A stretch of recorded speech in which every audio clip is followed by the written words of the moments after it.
Once a DJ is brought to you with the support of Vinyl Underground Record Store. Since 1993, VU's been shipping new and used underground house, techno, disco, hip-hop, soul and more worldwide from Northampton in the UK. They're your go-to store for upfront releases, repressed classics and deep digging for undiscovered gems, and they're a great crew to deal with who really care about the music and their customers. To show their support to the Once a DJ community, they're giving you 10% off your next order. Just head to vinylunderground.co.uk and use the code ONCEADJ10 at checkout, and you'll also get free UK delivery on all orders over £100. That's ONCEADJ10 at vinylunderground.co.uk.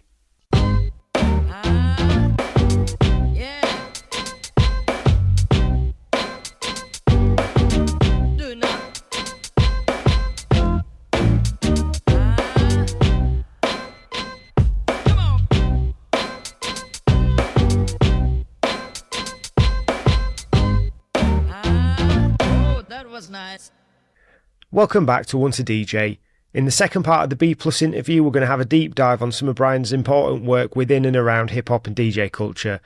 So we talk about will.i.am versus Thes1 and the Root Down Beat battle, Babu versus Paul Humphrey and more around the Keeping Time documentary, and then the Brazilian Time documentary.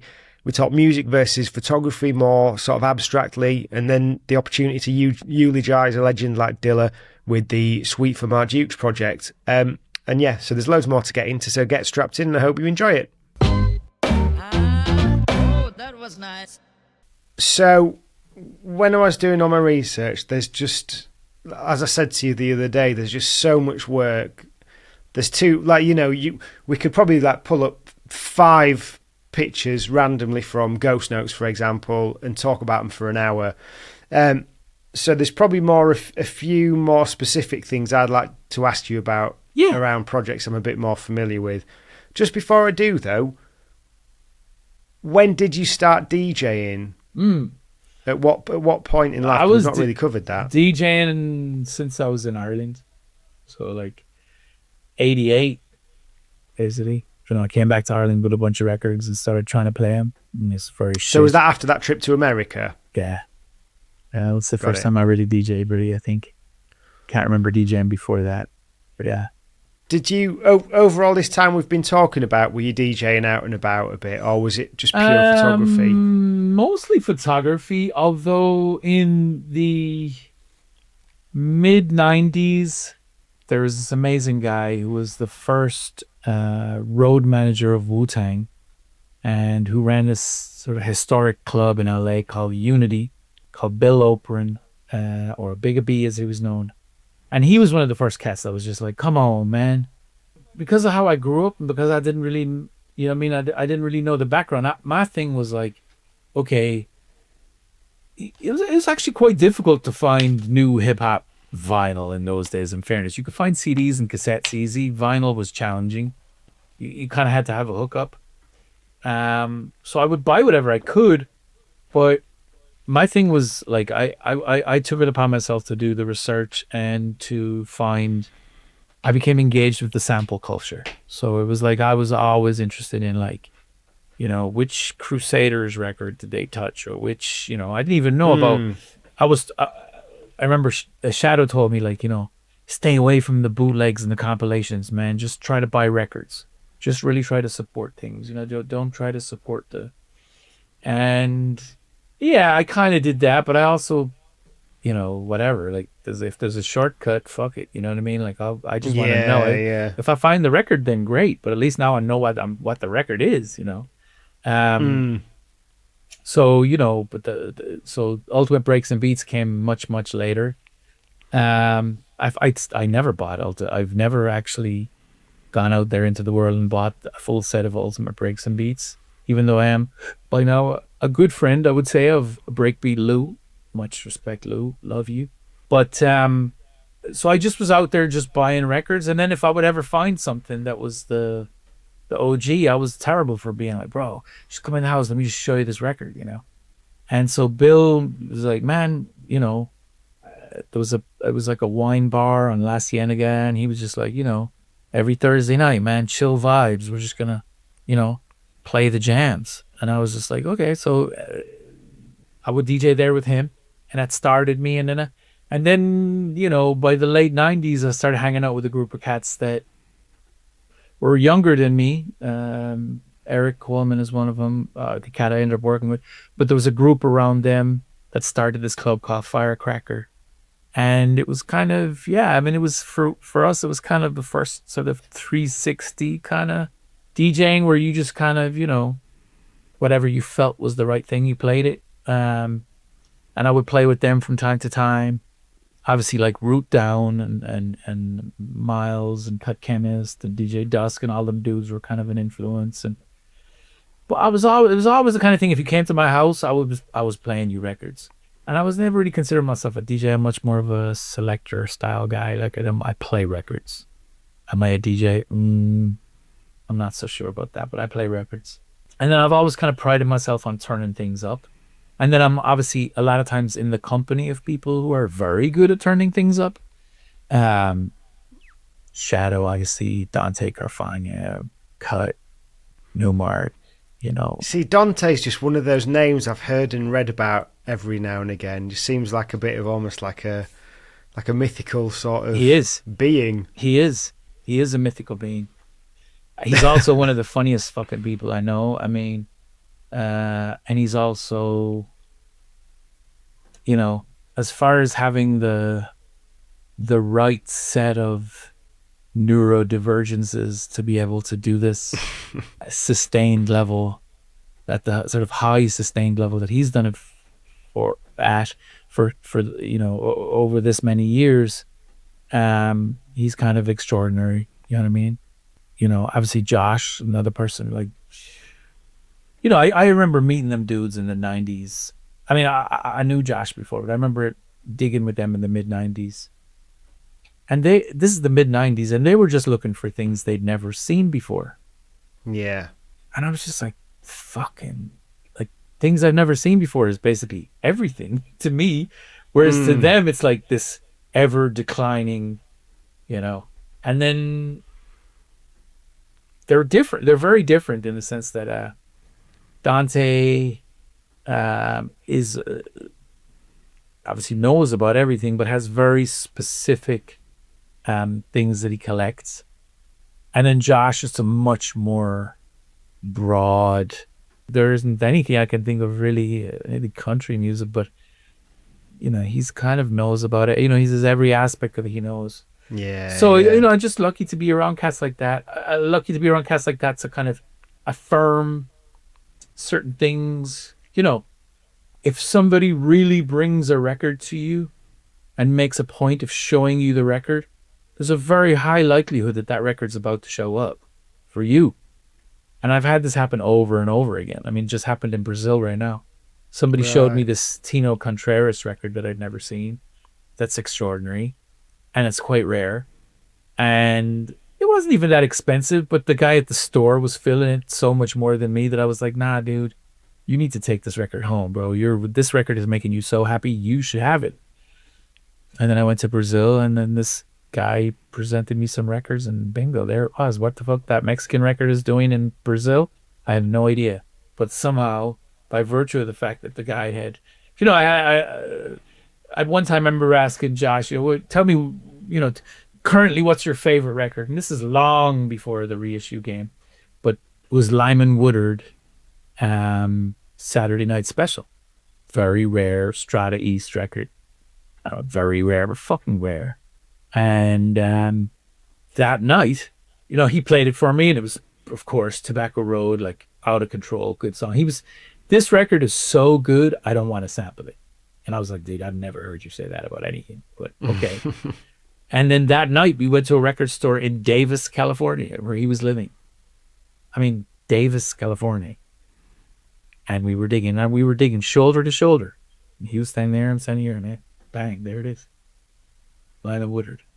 And he couldn't believe it. He was just shook, like really shook, And I mean, I was, but it's just one of them things, like there's a certain kind of karmic or spiritual aspect to digging that if you put in enough hours, things come, I mean, it's just, that's the way it goes.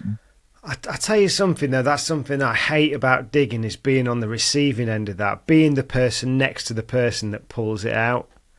I mean, I'm not talking anything like that. I'm talking getting up on a Sunday morning, going round to pick up a mate, going to the car boot sale, taking him with you, and then he pulls something out and you're just like, oh, I just can't help being annoyed. You have to love it. I mean, because for me, generally, number one, if it's your mate, to see your mate be that hyped about something to me is I'm hyped too. Like, shit. It's nice, but I'd be happier if I had it. No, you have to lose that bit though. You have to lose that bit. And then the second thing is, now that he's found it and we know it, and I've had an opportunity to hear it properly, it gives me two things. One, I know where I can always find a copy of it, because he has it. And two, now I really know how good or bad it is, so I can add it to my mental list. So I'm always, man, if you found something great, I'm just like, woo, raffle, fight. You believe that shit that he found? That's amazing. That's the story I can tell too. Man, I was standing right there next to him, and there he was, bang, he pulled, what? So let's just go back to a couple of things that you mentioned then. So you talked about the route down, and if I'm correct, did you film the Thess one and Will I Am battle? I did, yes. Okay, so I find it, obviously we all know Will's arc and his journey and what he's become, how successful and everything, and he was in that scene at the time. I think that battle's really interesting to watch, because when I was younger and I watched it, I just thought, oh God, Thess one murdered him, and that seemed like that was the sentiment in the building. And Will's there, like, Thess one's just got like his NPC. Will's there with like some giant tower and like a Korg Triton or something. Yeah. But then you watch the battle again now and you think about what Will was doing, and it kind of seems quite ahead of its time with some of the stuff. So like he's doing the sort of Middle Eastern thing. And I had Newmark on here a while ago, and he was talking about kind of it taking his mum to be like, yeah, you need to be doing this Middle Eastern stuff. And like Will was kind of like, it seemed like he was ahead of his time on that. So it'd be really interesting to kind of hear your take of the battle and him. Your take on it is the take in the room, which is that, for one, Thess had brought a bunch of homies. I can't remember what Will said at the fourth or fifth round. He said, man, this has to be the last round because I got to go back to the studio with Justin Timberlake or somebody of that ilk. Yeah. Which was just kind of like, he's saying that in the root down, in fairness, was like, falling on your sword or something, you know what I mean? It was just like, yeah, what? Yeah. Are you kidding me? That's the enemy. But I have to say that, and then I remember talking to folks afterwards, and people were like, it was interesting. The fact that Will took off his shirt was a sign that he was losing. And I was kind of like, I didn't understand that either. In fairness, and with all due respect to Thess, who's a producer I love, and somebody who's, contributed a huge amount to the scene out here. And with all due respect to him, he did a phenomenal job of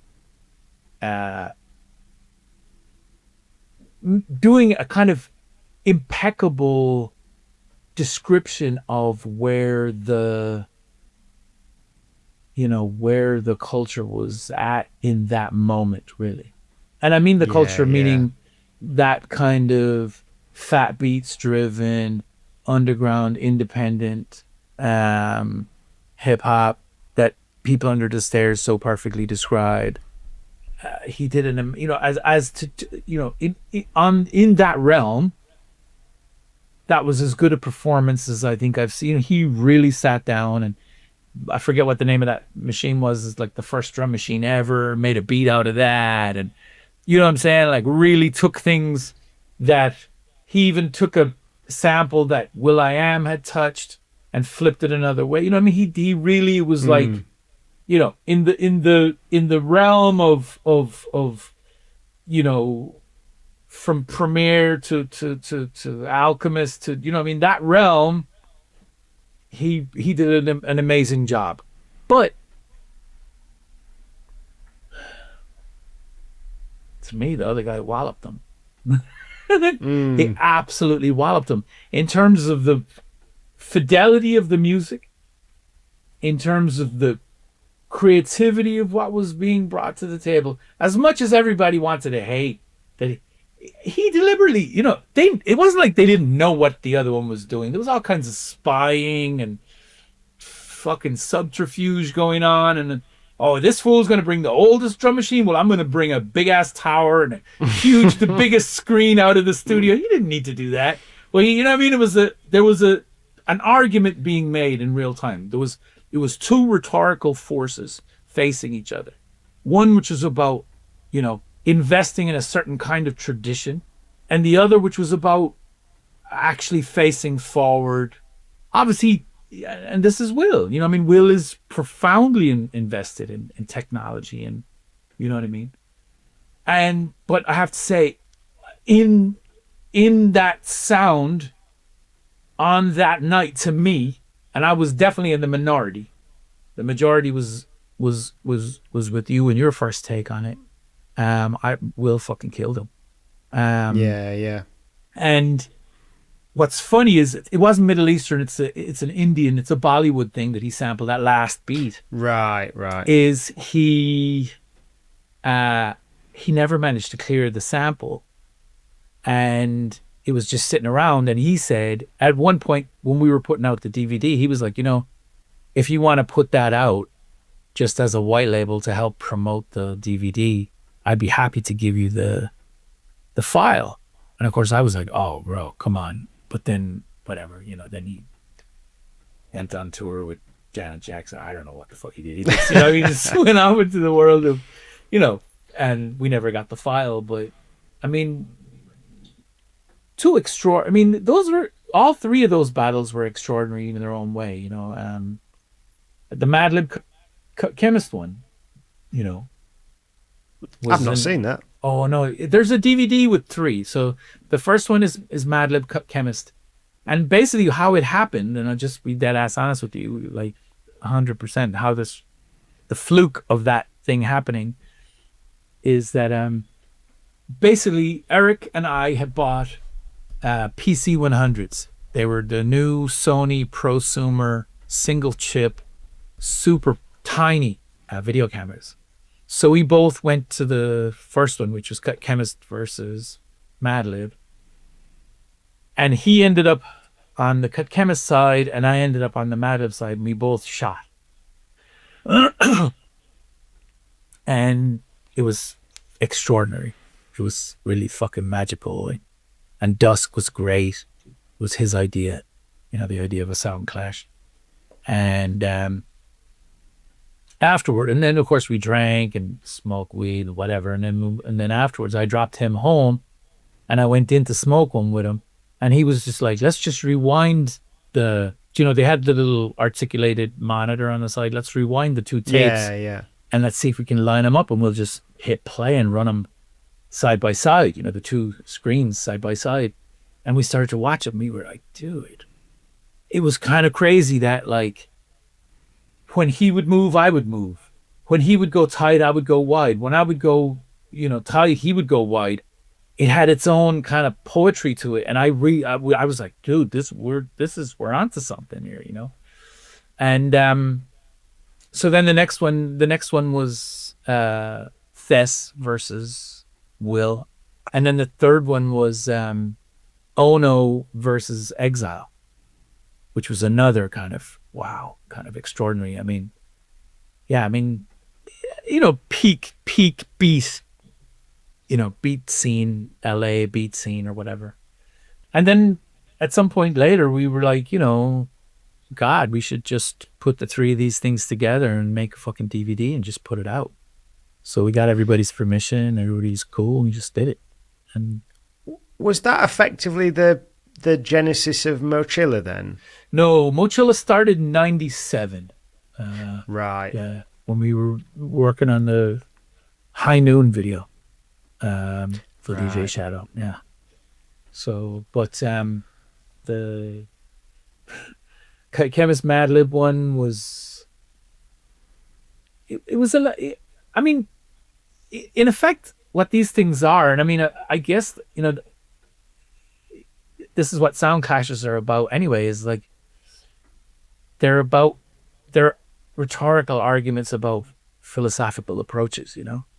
Madlib, obviously maximalist, out of control, play one beat and he plays six, Chemist, totally exemplary DJ producer performance, with all the tricks and all the, but then here comes Madlib with 4 times more music, and a lot of it is fucking banging, really banging.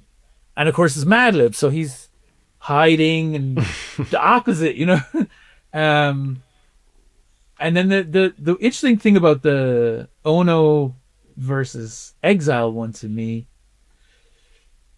and this is something about the beat scene that I really liked about that period, the pre-Kanye moment, is that they were both bigging up the other one more than them. You know what I mean? They were both like, nah, you got it, you killed it. No, it was you. No, it was you. There was something kind of very, sort of self-effacing and kind of beautiful and honorific about it. Like, Ono is amazing. Exile is amazing. Ono knows Exile is amazing. Exile knows Ono is amazing. And this is an opportunity for them to kind of beat each other up more than to compete. But the most kind of controversial one really was the room was alive. I mean, I've filmed quite a number of the world clashes, reggae sound clashes. I've filmed quite a few of them because there's a world clash at sea on the Welcome to Jamrock Reggae cruise. They have a clash every year, and there'll be 3 or 4 sounds go against each other. Usually it's 4, sometimes 5.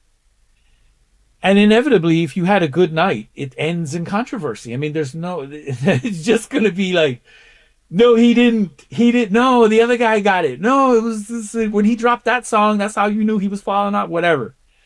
And this was like that, it was, but in the best possible, the best, most amazing way. Like, people were distraught at the notion that basically Thess, in the eyes of folks in the room, got it, but you couldn't front on the fact that Will's music sounded better, bigger, tougher, and more original in a sense.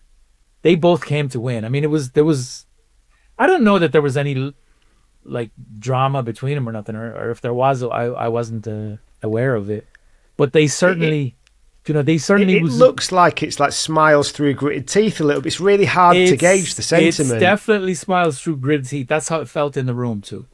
And Thess definitely had his boosters with him, a good amount of them, whereas Will and them just walked in on their own. And that shit matters in the room because you got a bunch of people trying to clown on the other dude and blowing you up. That definitely makes it feel different. So it was much love to both of them cats, man. True, you know what I mean? People that really, really give a shit about the music, that's, no matter how it comes out, that's, you have to respect that. So the next thing I wanted to ask you about was the original Keep in Time.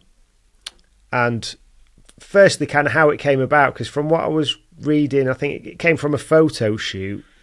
Yeah, it was supposed to be a photo shoot only. Was that just with the drummers then? Yes. It was supposed to be originally a photo shoot with the drummers where we would have very nice, stylish photos of these sort of very glamorous elder statesmen of soul, funk, jazz drumming, with interesting quotes about the time they recorded that famous breakbeat that we were all accustomed to listening to.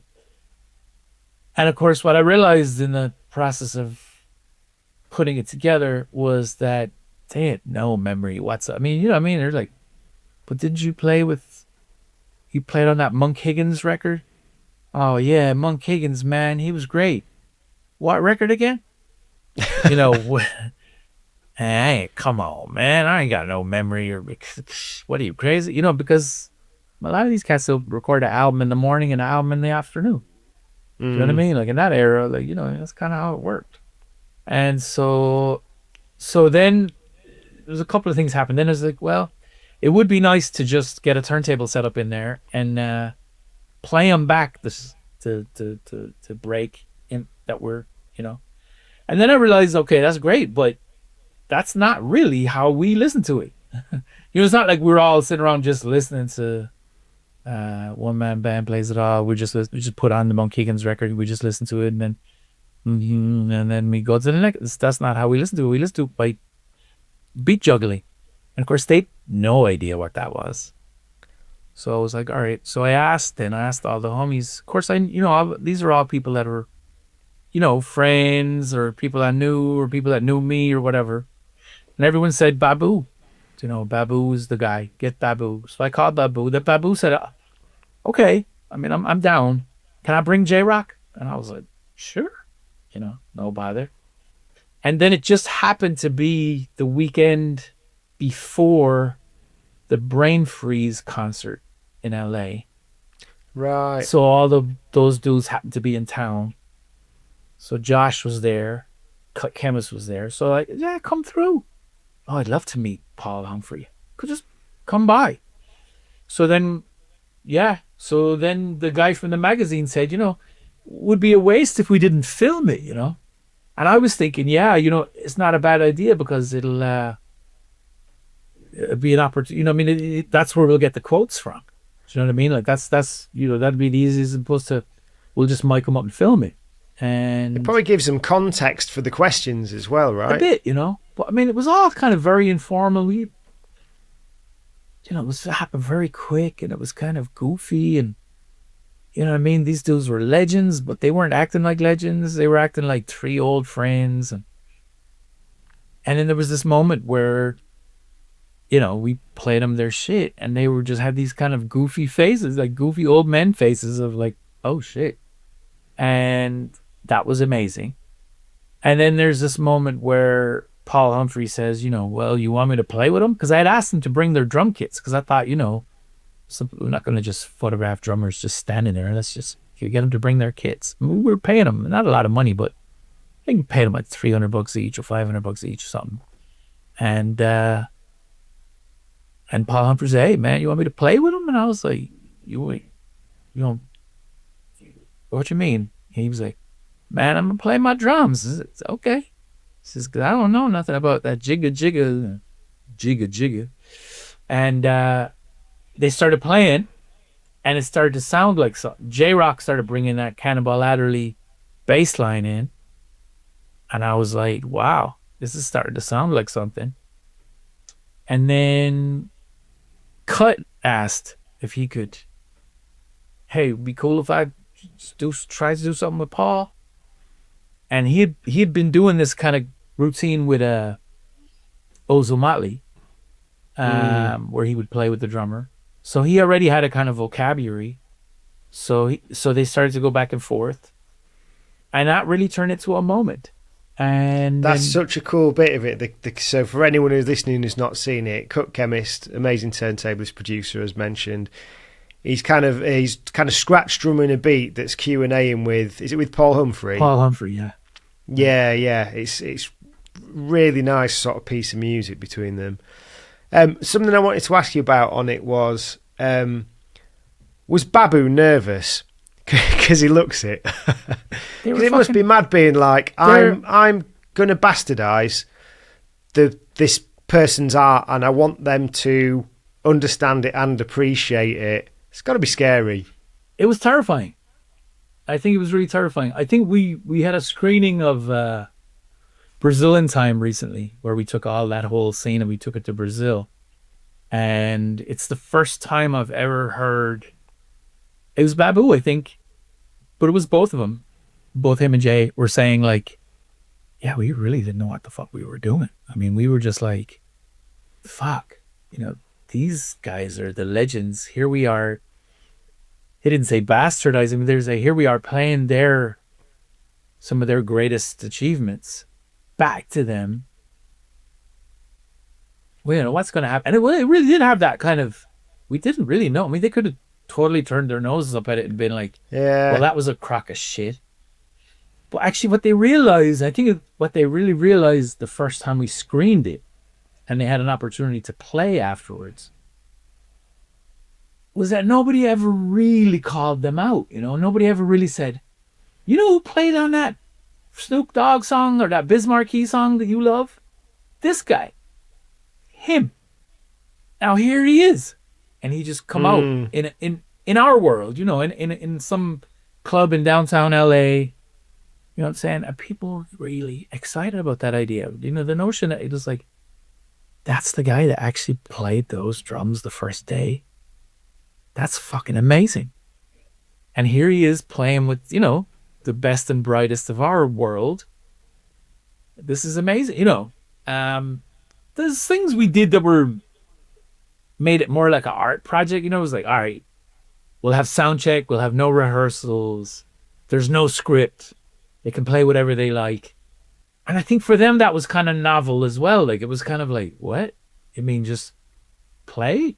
Yeah, let's just play.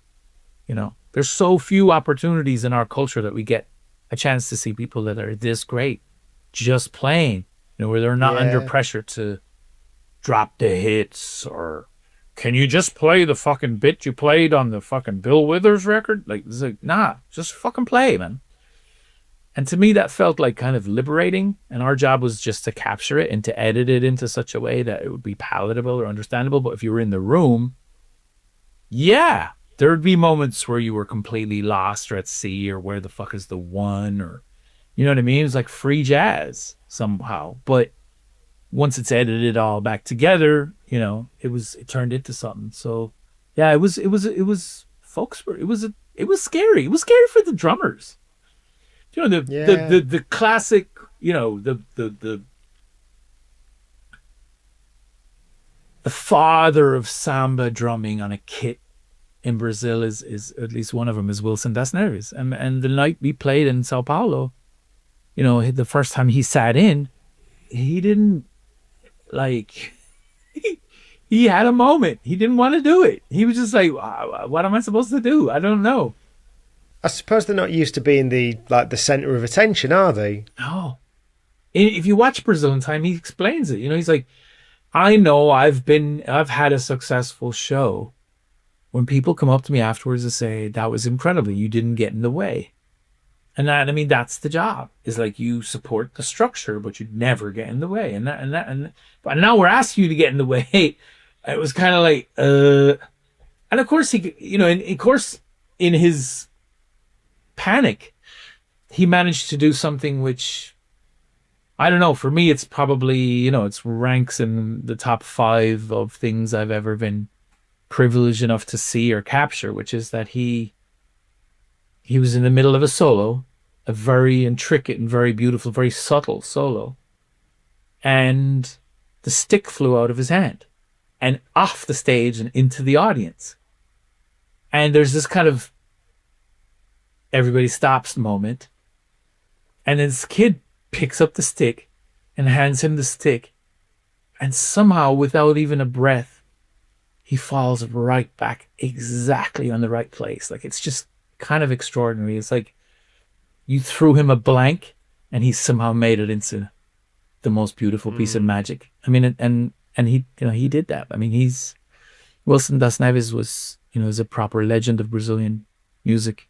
But he brought that magic to us, So with Brazil in Time, was that the thing that introduced you to Brazil, or did you do it because of the love of Brazil? That was the thing that introduced. That was just Red Bull Music Academy had decided that the next academy was going to be in Sao Paulo. They could have said the next academy is going to be in fucking Mumbai. I mean, Like, they had that kind of resources. They had decided they were going to go to Sao Paulo, and they said, would you guys like to come and would you do the thing? And I said, sure, and then it started. I mean, okay, I had a couple of bossa jazz records, and I even had a record. I had a Lenny Andrade record that I'd found by complete fluke on car boot sale on the side of the street one time. That's actually had the first Verocai arrangement on it, the first recorded Verocai. But that was by fluke, and I knew nothing. I mean, I really knew nothing about Brazilian music. I knew about bossa nova maybe a little bit, but I knew nothing really. I was completely green. I think at that point, I probably knew more about Colombian music than I did Brazilian music, for example. And then the research started, and then again another life-changing détournement, like turn, like really weird turn. But yeah, and then that's the whole Brazil thing. That's how the Brazil thing started. 2002. Oh, amazing. Yep. I can imagine that trip with the people that you went with and stuff, you must have learnt so much about records then. And I guess like with all the rest of the digging that you've spent so much time around so many people with just the most ridiculous knowledge. I mean, the first trip was by myself and Eric. So there was no diggers with us. And that was like a recce then? That was like a recce, yeah. And I was aware that I needed to make an argument with music for these guys to take, all of them working musicians, DJs, musicians, whatever, but that I would have to make an argument with the music for them to stop what they were doing and come to Brazil for 10 days or whatever it was that we went there. It was like 10 days, something like that. It was or maybe longer, 2 weeks. And in a moment where, the only things that people knew about Brazil were mostly negative, honestly. Whether it was to do with the AIDS epidemic, whether it was to do with violence, whether it was to do with poverty, whether it was to, there's the only popular things is there's a lot of good-looking women and there's football. And there's samba, but we don't really know much about that. And Otis was the leader, really. Otis knew more than everybody. Madlib was already a big fan of Azimuth. Otis had been buying all the Far Out stuff, had been buying the Giles and Cliffy shit. And even before that, from his upbringing and the fact that his father is a musician and his uncle is a famous trumpet player, John Faddis. He was very very comfortable within Brazil, thinking about Brazilian music. So yeah, that was the vibe. Egon and Cut had lists of records that they had heard about or that they were looking for. And then the rest of us were just fucking free fall, built the net on the way down. So yeah, of course we bought a bunch of shit records and then we found a few gems and then we found a few more gems and then we learned about other gems and then we kept going back and then it kind of grew from there. But by now it's kind of, I DJ'd there at a friend's birthday party just now when I was there. And afterwards, there was a bunch of Brazilian cats came up to me and they were asking me how long have you been studying Brazilian music? I was just like, studying sounds so weird, but it has, it's a work of research, because I don't really, I can speak the language a bit, but like not enough to understand lyrics often.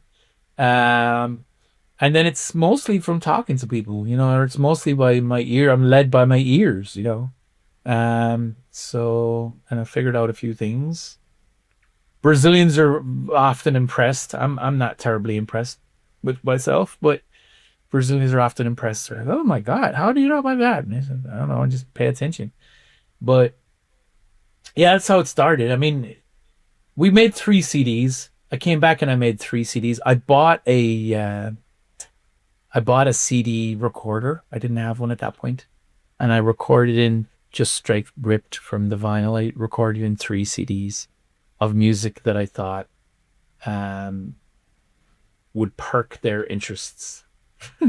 But if you've seen Brazil in Time and if you remember it, you know, like we actually caught Babu finding a sample for a song that he then put out like a year or two later before the film was finished, that we were able to, Right. you know, you just see him in listening in the room, and you can see his face changes. You can see he hears it.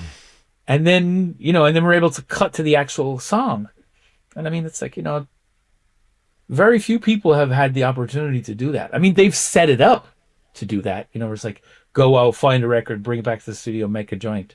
But this was something where it was actually, and it was even a kind of a hit, you know, for him. So, you know, not, and I haven't even mentioned the fact that Madlib made the second half of Mad Villainy, which is, you know, Yeah. a good argument to be made that that's, you know, one of the most important, if not the most important rap record of that era.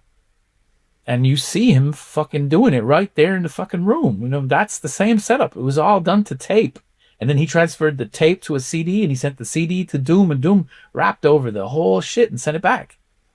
And that's the second part of the fucking record. I mean, it's, you know, it's kind of extraordinary. And it was an extraordinary moment for all of us, I think.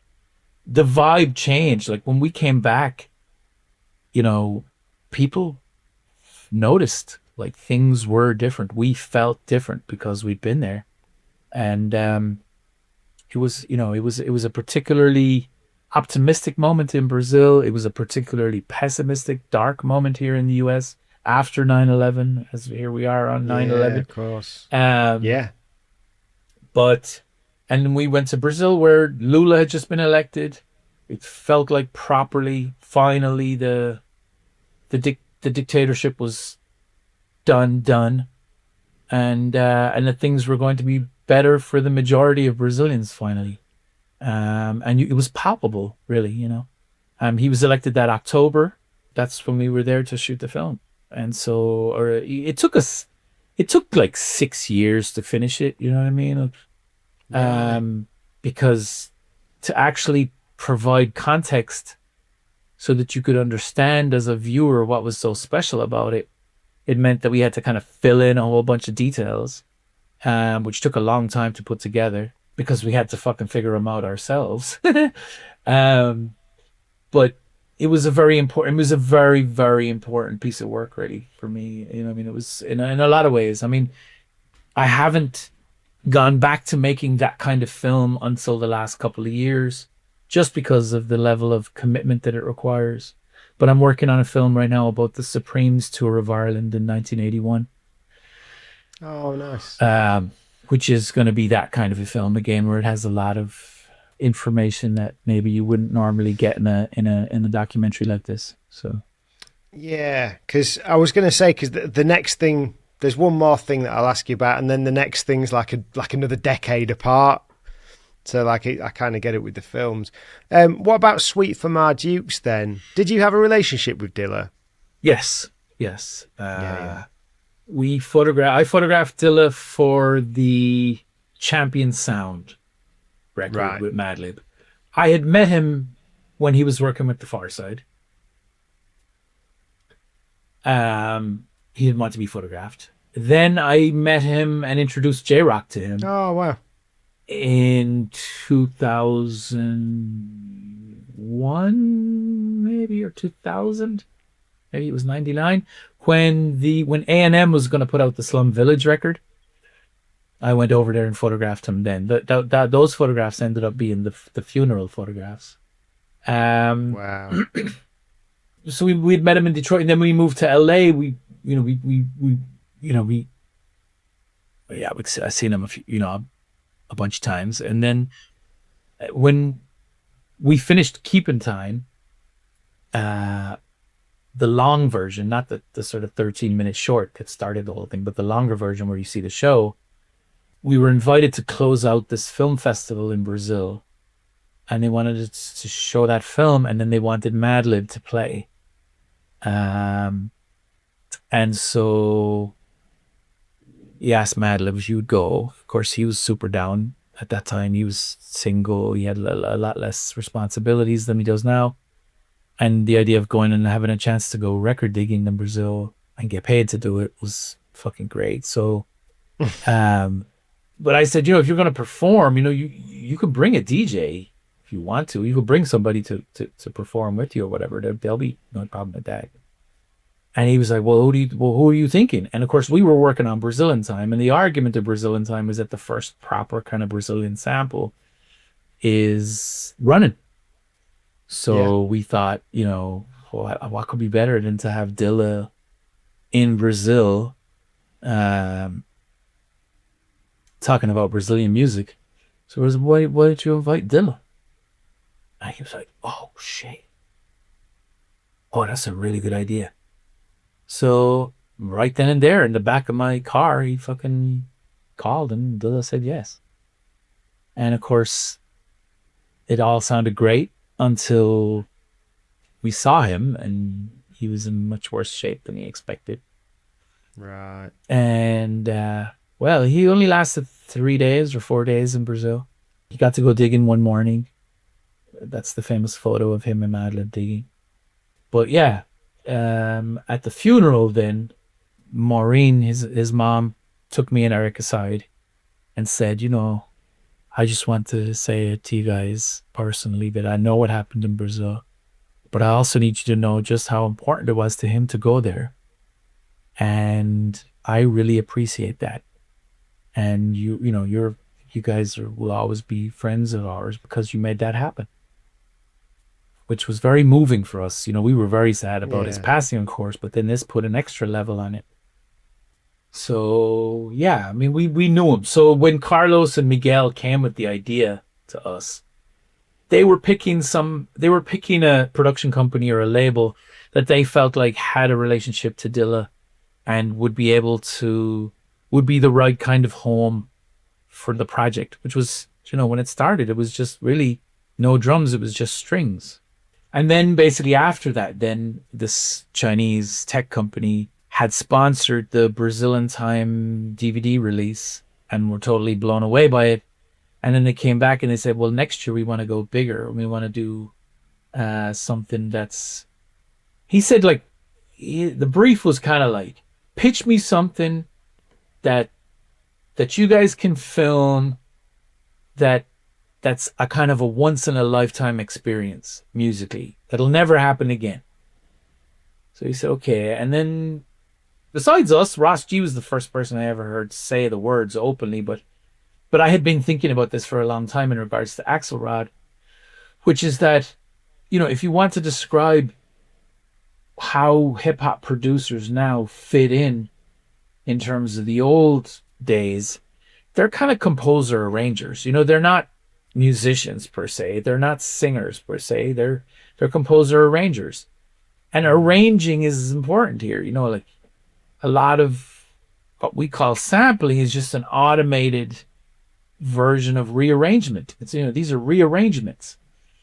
And so we thought, what if we did that so many of the records that, that we love and that we've come to know through hip hop, were records that were never performed live, right? So we were thinking primarily about the Axelrod records.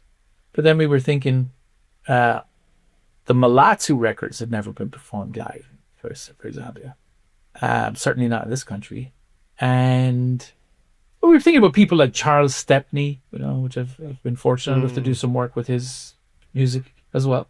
But, this was music that had never been performed live. People never had an opportunity to see this because of the kind of economics of the music industry. So we thought, what if we did a concert series where we performed the classic works of Axelrod? And what if we did a series where we performed the classic works of Mulatu? Or what if we did a concert series where we did the entirety of the Arthur Verocai record? Yeah. And then the last leg was, what if we gave Miguel the money to orchestrate the music of Dilla? And so we wrote the proposal.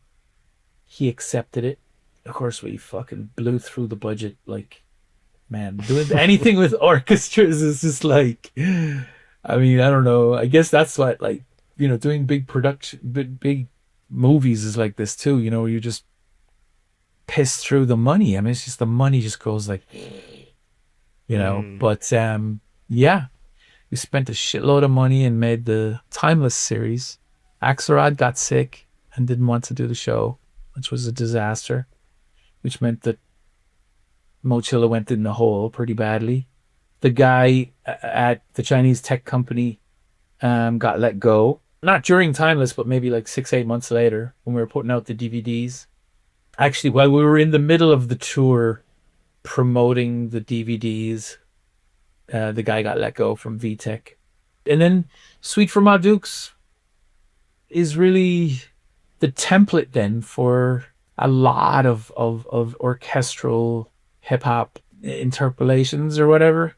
So somehow between Tom Bacon, myself, Eric, Carlos Nino, whose name isn't even on the record, which was a long story, but who was really the kind of music director of the entire Timeless series was Carlos Nino. Yeah. It wasn't kind of, he was.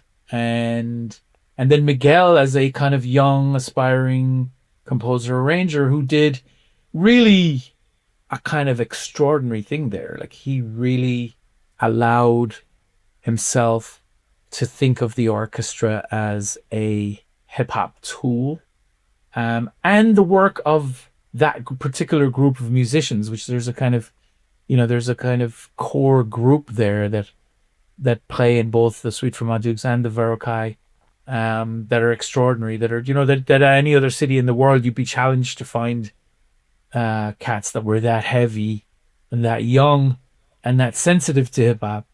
And then of course we were we brought our best guns too, you know what I mean? We really tried to do something spectacular, shot it in black and white and screened it in black and white live above the orchestra while we were doing it. And we figured out a bunch of shit then as well.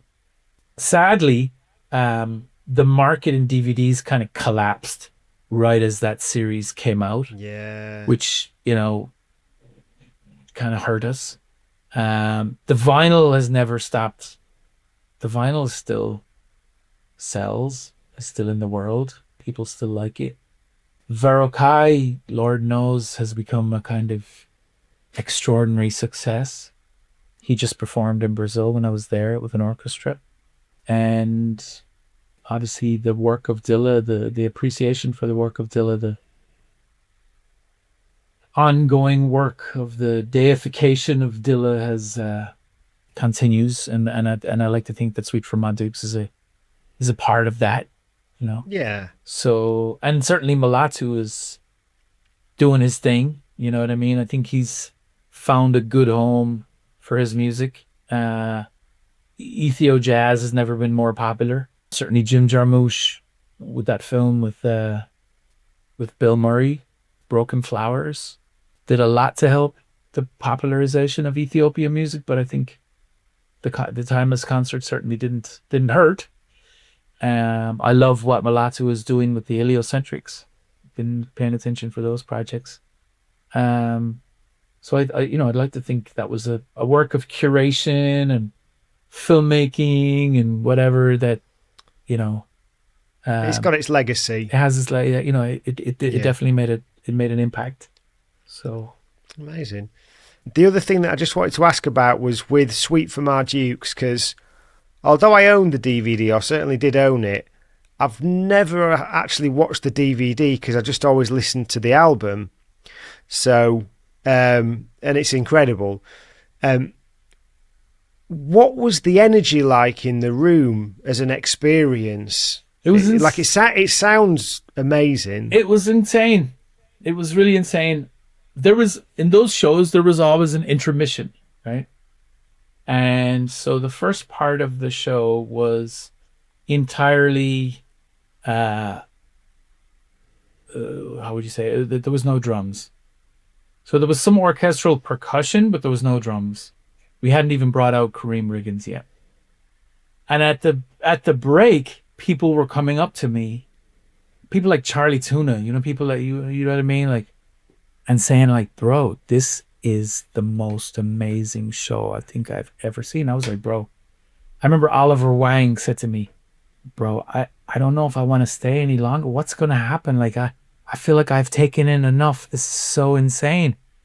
So please don't leave. Please don't leave. And so by the time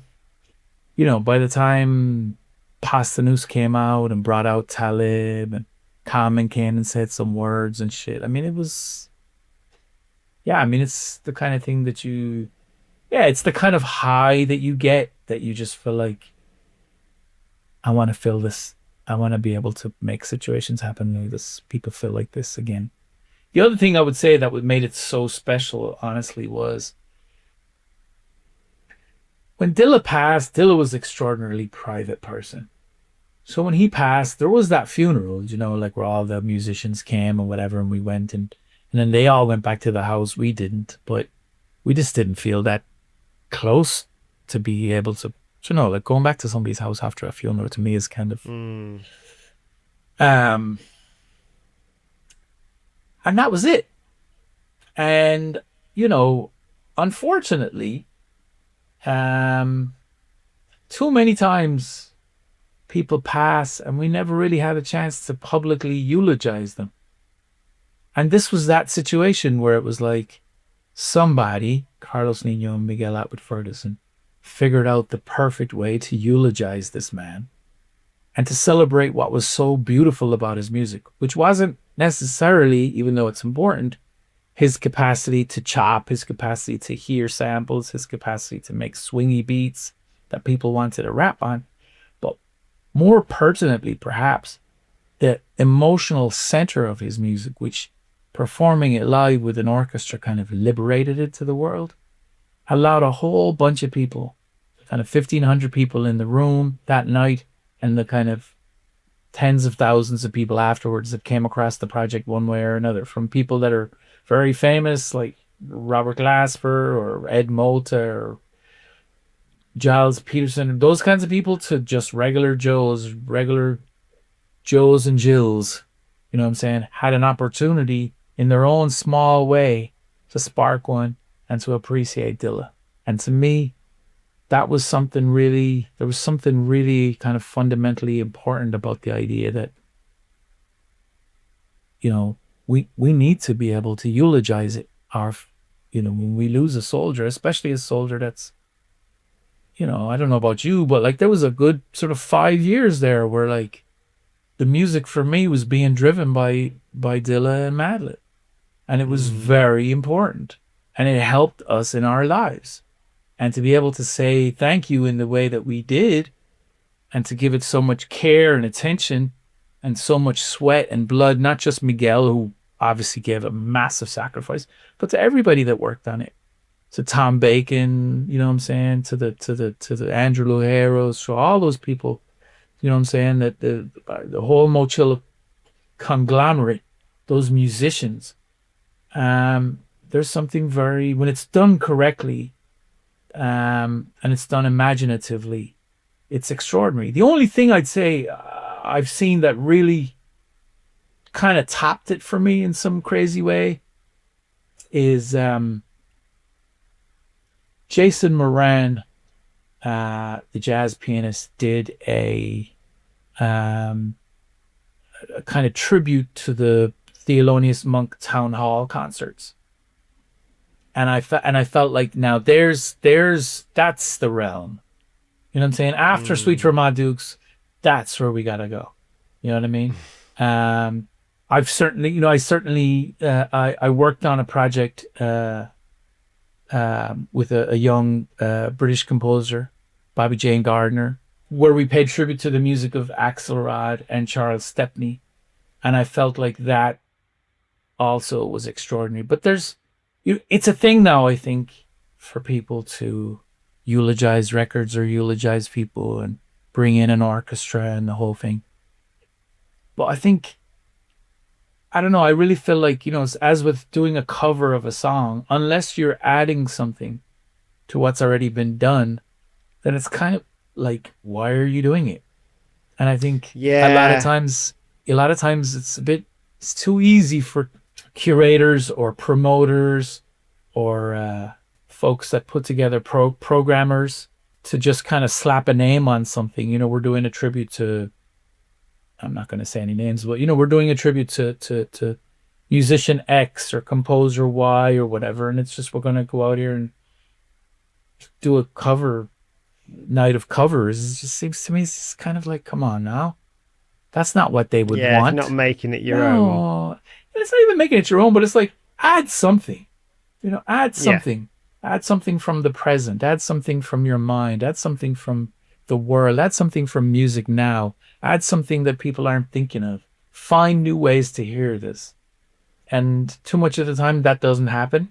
But, Suite for My Dukes for me was really a kind of a benchmark work in terms of actually showing what's possible. And it was, this isn't me, you know what I mean? And this isn't Miguel. And this certainly isn't just Dilla. This was a lot of people's energy and imagination and something to be very proud of. Something to be, in the room, it was extraordinary. I can't.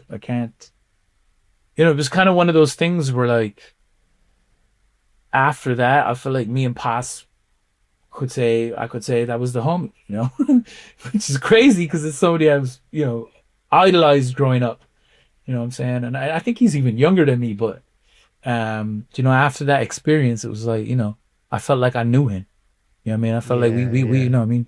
And, I remember she sat right there, Maureen, the day after the concert, she was supposed to go visit the grave, and then she was supposed to come here to do an interview that we used in the film.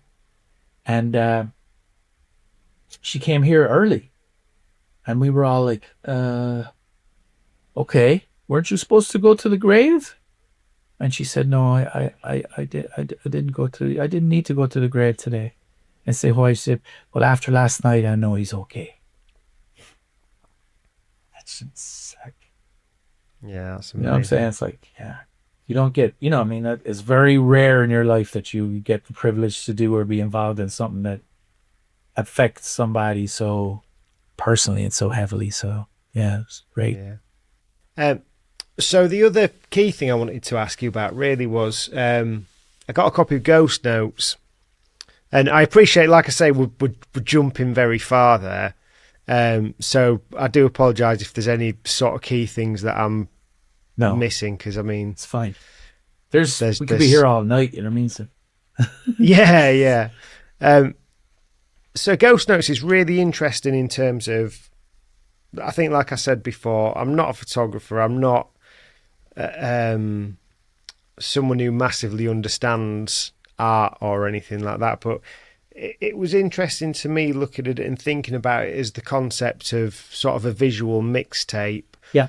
And the title Ghost Notes, and what you said, talked about the space between with things like that.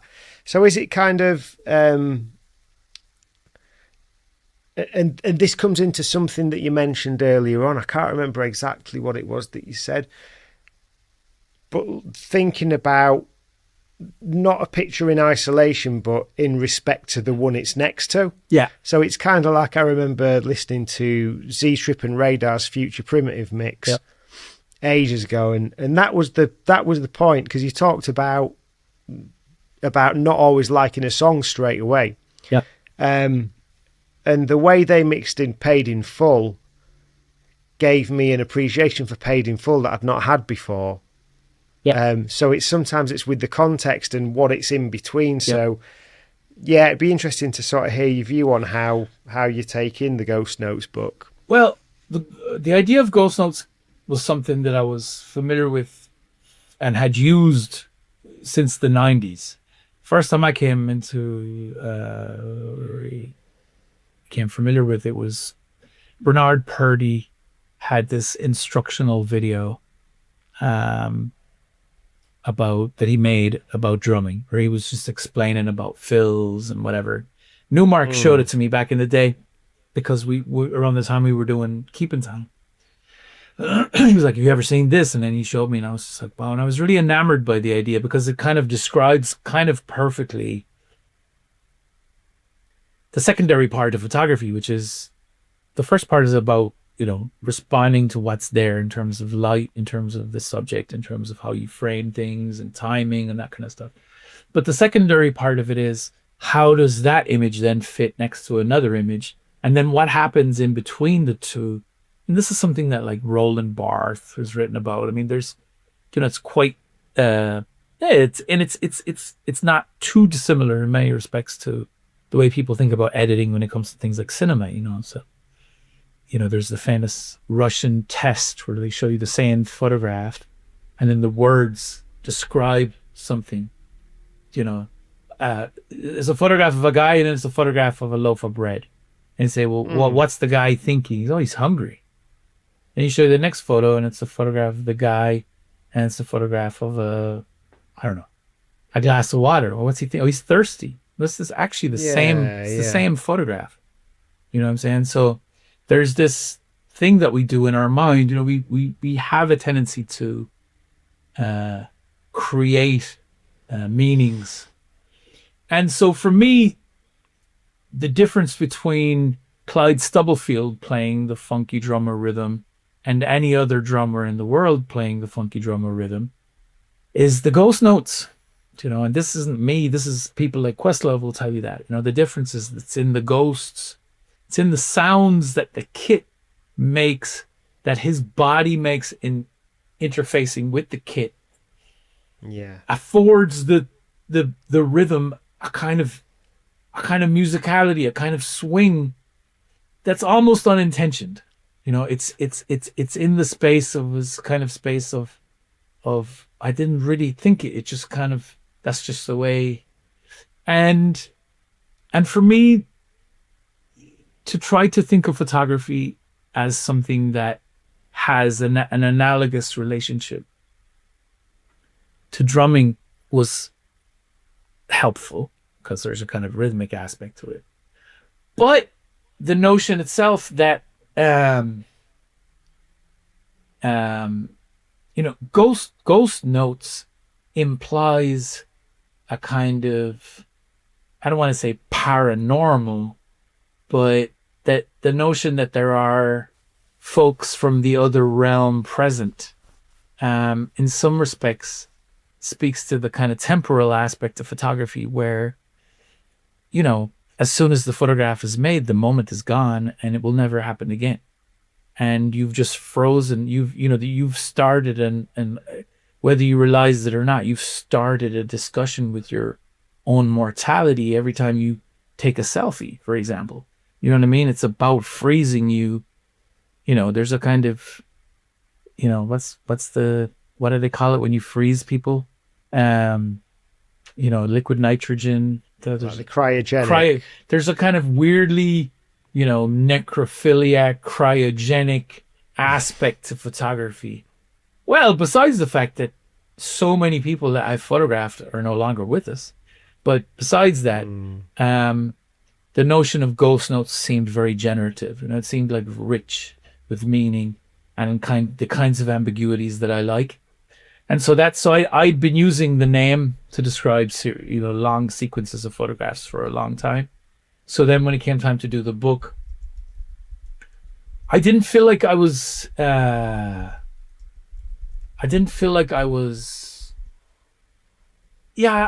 don't like the fucking greatest hits approach. You know what I'm saying? It'll probably happen at some point later, like somebody will offer me some money or something and I'll do like a greatest hits or whatever. But for me, it was much more generative to do something that was kind of more narrative, more like a mix CD in the way that a mix CD can be narrative, where you would grow familiar with the idea of certain photos belonging next to each other, like Leon Ware looking across at George Clinton, or, Dilla's Timberlands right next to the Dilla's funeral, or, Pharaoh Saunders right next to a photograph of an old village in the north of Mexico, or a photograph of Flying Lotus next to a photograph of Alice Coltrane, or you know what I mean? Like whatever, like, that you could have a kind of resonance. You could actually say things about music and our experience of music through sequences of photographs just seemed like an important thing to do and to take on board. And then I was lucky enough that the guy who was the editor at University of Texas Press had seen an extended photo essay that I had done in a Spanish photo book for 8 years previously, and reached out of nowhere and said, hey, I think you should do a book. Have you ever thought about doing a book? And I was like, bro, I'm sitting here with a book right now ready to go. And and that was it, really. It was an important thing for me to do. In it, there's you get a sense that you've travelled and been to a lot of different places and situations through the book as well. So, it kind of illustrates that it's, there's so much beyond the music stuff as well. For sure. Music always gets me there, but then there's, it's, we exist in the world, so I'd be silly not to, if I see something that's a photography. I have to be honest, I don't know necessarily if that will ever happen again for me, because my relationship to photography in the everyday has changed since that period.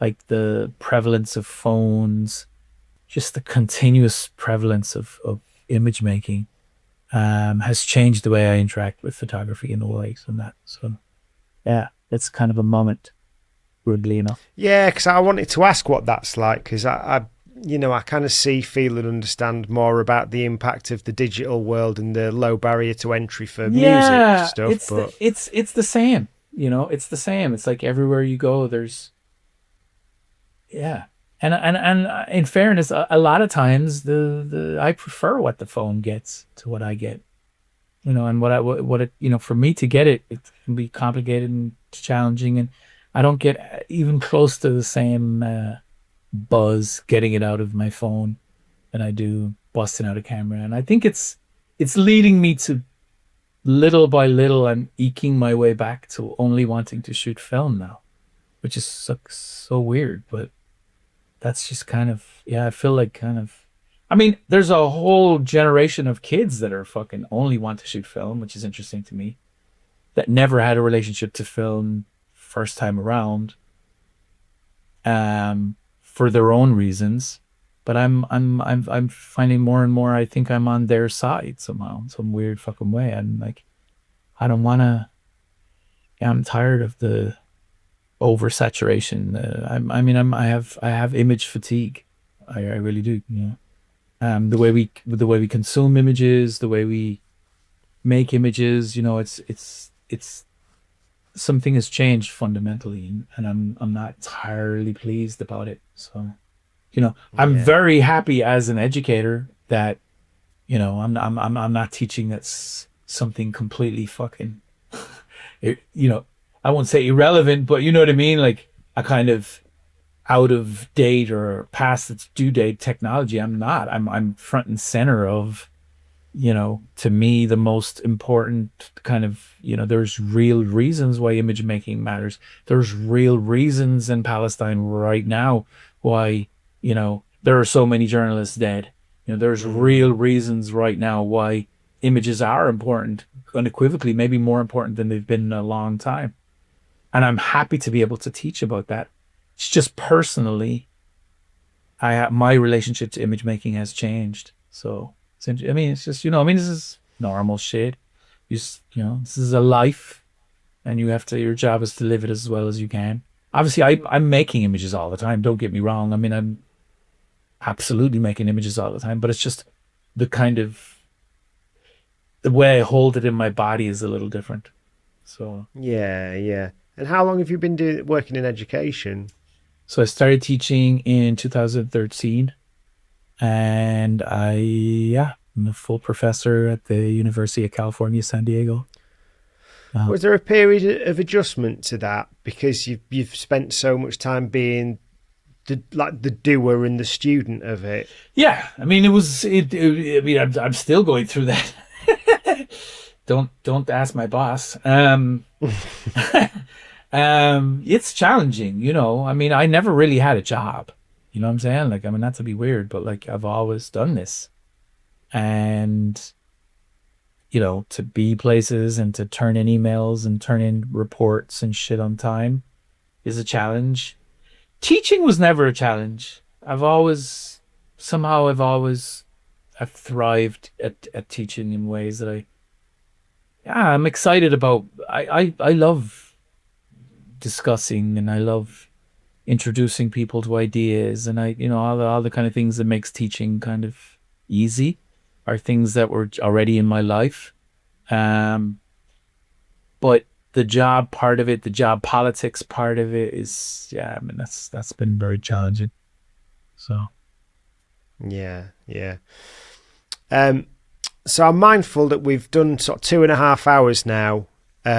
We've covered a lot of ground, and also, to be totally clear, I know there's a hell of a lot that we've not.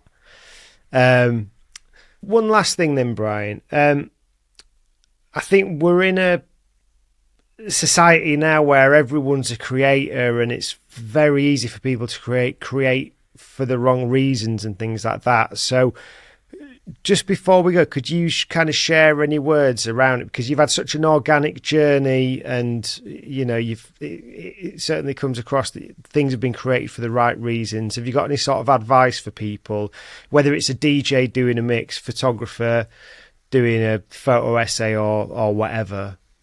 I mean, there's loads of things I can say, and mostly there are things I'll credit them where I can. Know yourself first. Bradford Young, the great African American DP. Trust yourself, know yourself, go to yourself first.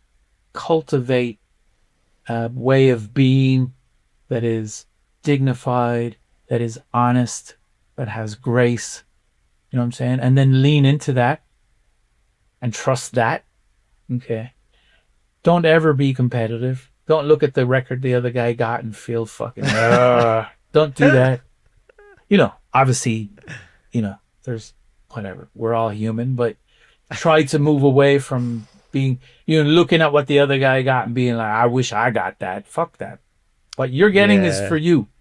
You know what I mean? What you're getting is about what you've been put the work in for, and be grateful for that, and cultivate a way of being that allows you to do that. You know what I'm saying? Please celebrate those around you. If somebody around you is doing good, feel good about the fact that you're around people that are doing good. Don't feel bad around the fact that some dude next to you is having some success and you're not having that success. This is a bad way of being. We have to.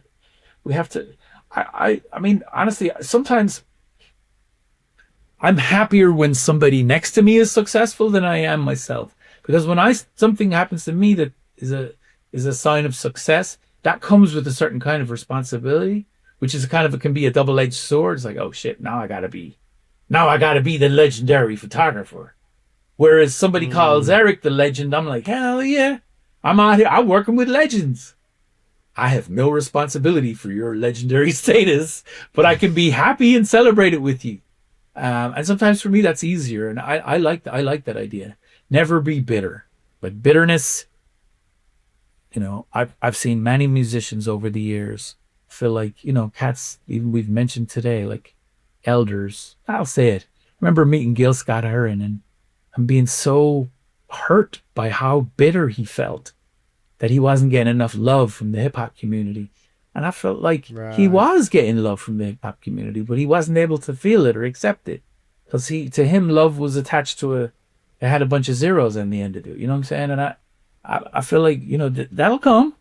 You know what I'm saying? That'll come. It's okay. Just take what they're able to give you. That's what you should be taking. And you know what I'm saying? So discourage that.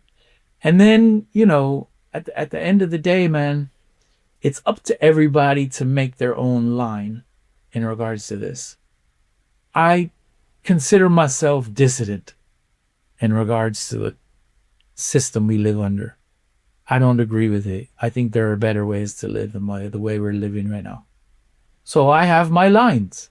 There's people I won't work for. There's people I feel like don't deserve my attention or whatever. I live by that. I take it incredibly seriously. And I, if I say I'm not going to work for the U.S. military, I'm not going to work for the U.S. military. If I say I'm not going to work for Nike, I'm not going to work for Nike. I've turned down 6 figures from Nike in a period where 6 figures would have looked good. 6 figures would look good on me. But I turned it down because I didn't believe what they were doing. And I feel that's important because I believe that implies a kind of agency which we're being discouraged to have. And I think agency is important. Agency is your capacity to say no or say yes to things based on personal choices, to do with ethics, to do with morals, to do with whatever. Other than that, don't shame anybody else for their choices. Respect their choices or their choices. And other than that, have fun with this shit. Follow your heart. Chris Marker say, if it makes your heart beat faster, point yourself at it.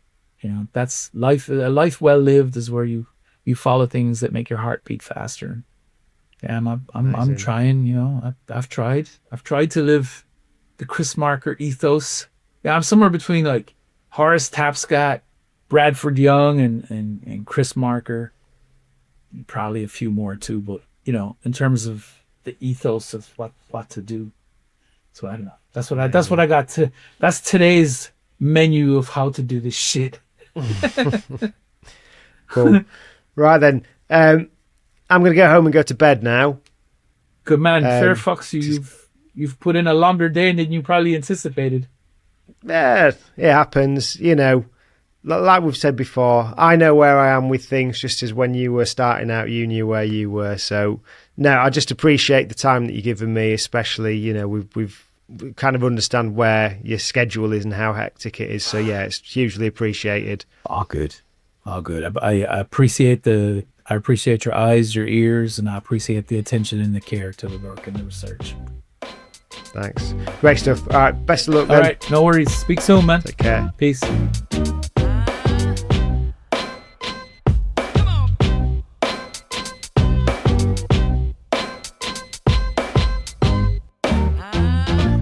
That was nice.